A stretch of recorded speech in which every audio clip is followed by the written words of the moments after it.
The verdict is in, and it was a crushing victory to Team Johnny.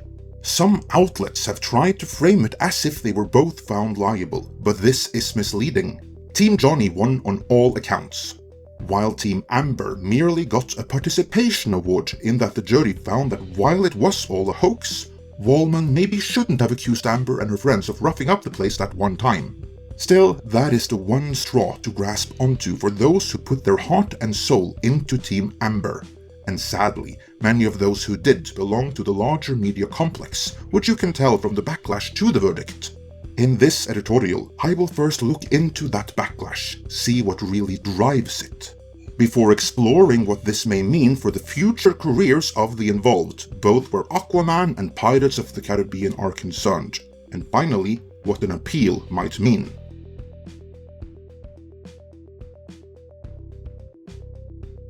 When the trial begun almost 2 months ago, the odds were actually in Team Amber's favor. The default position was that she should win because the burden of proof, and that was a significant burden, was on Team Johnny. But outside of a first-rate legal team, JD had a powerful ally in his corner which helped him overcome the odds, to the point where the outcome was all but given towards the end. That ally was objective reality. Upon scrutiny, it turned out that the mountain of evidence that Team Amber claimed to have was little more than a molehill, featuring highlights like recordings of JD withdrawing from confrontations and pictures of him in various states of unconsciousness. The ones with an actual mountain of evidence was Team Johnny. That mountain of evidence exonerated him and proved in a court of law that it was she who was guilty of everything she accused him of. That is a hallmark of cluster B personality disorders. They project their own flaws onto those around them, and Amber was diagnosed with not just one, but 2 cluster B personality disorders. Women like that of the distant past are no doubt what inspired the mythological succubus. And coming back to the present, it is now proven in a court of law that Amber is not a victim, not a survivor, but a perpetrator. So why would anyone of sound mind still stand with Amber? I submit that those who still stand with Amber are driven by ideology. Because what was on trial here wasn't just Amber or just JD, but a larger principle and a social justice movement. And remember, once you add a modifier to justice, it is no longer justice. What was being tried here, in a larger sense, was whether a man, any man, is automatically guilty upon accusation, or if evidence and due process are required to establish guilt. For those who subscribe to the ideological conviction that a man can't be a victim, only a perpetrator, and that no woman would ever make false accusations, evidence and due process are very scary notions. We saw this in a May 17th article by Vogue magazine, in which they, in not so many words, state that we should ignore the evidence and instead just go with it and believe Amber, because we must believe all women, no matter what. We also saw this in numerous articles in the aftermath of the verdict. The Guardian claims the whole trial was an orgy of misogyny and backlash against the Me Too movement. The Root is trying to tell black women everywhere that since the white, blue-eyed and blonde rich actress wasn't believed, no one will believe them. Salon put it straight in the headline, as JD wins his defamation suit, believe all women loses. And rightfully so. All of this, of course, is predicated on the false premise that there is some kind of bias against women in the legal system, but in most of the Western world, the opposite is true. In the aftermath of the Me Too and Believe All Women movements, countless men, not just celebrities and politicians, but also regular Joes, saw their lives ruined after accusations of past misconduct.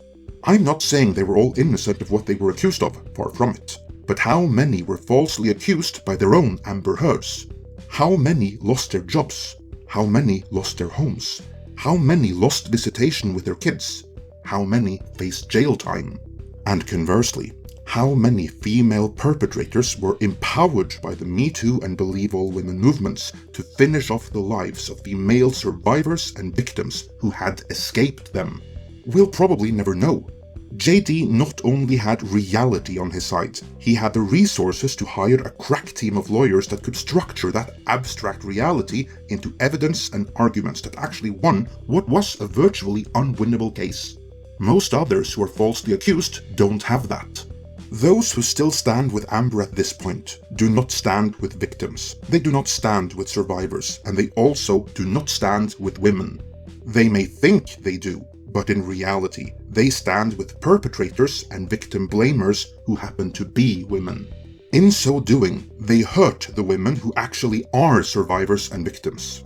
In order for women who legitimately are victims to be believed, it is vital that the perpetrators among them merely masquerading as victims are held accountable. And obviously, that is true for men as well. That is the importance of this trial. Amber gave those who would lie and falsely accuse a face and a shorthand for which to describe them, her own name. But beyond the larger societal implications, what is next for Amber and JD respectively?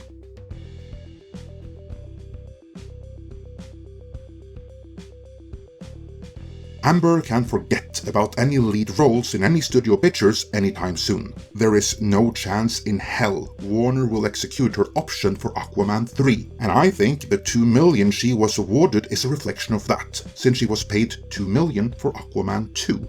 As for Aquaman 2, the rumors we have heard suggest that now, when they've allegedly cut her role down to 10 minutes, the next step is reshooting those 10 minutes with another actress.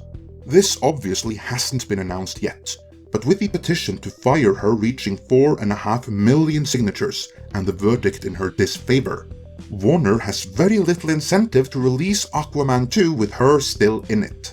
Keep in mind, they pushed the movie back from December of this year to next summer, and according to our sources, the reason for this was, allegedly, to buy them time to reshoot Amber's part.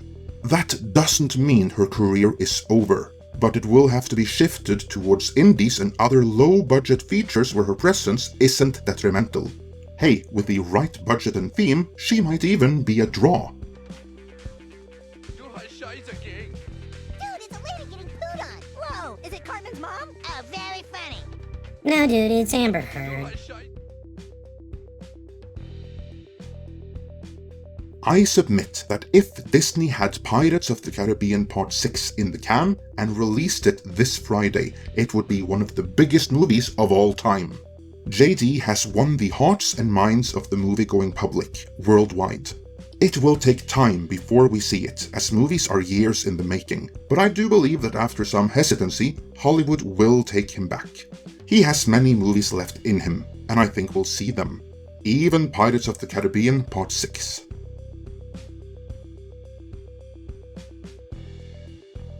Amber could very well try to have the verdict appealed. Doing so would certainly be in line with her personality disorders as well as her attorney's financial interest. Unless Miss Bredehoft opens herself for a lawsuit in the process, like Depp's lawyer Waldman did. Now that would be ironic. But anyway, if such an appeal were to proceed, or if she were to sue JD again for something else, that would in a sense be round 3 if we count the UK trial as round 1. But the UK trial was a sham, and if anything, a blight on the UK's judicial system. The US trial was the legit trial, and any kind of new trial would be a remake of it. Contrary to what Team Amber may claim, they don't have a mountain of evidence, they have a molehill.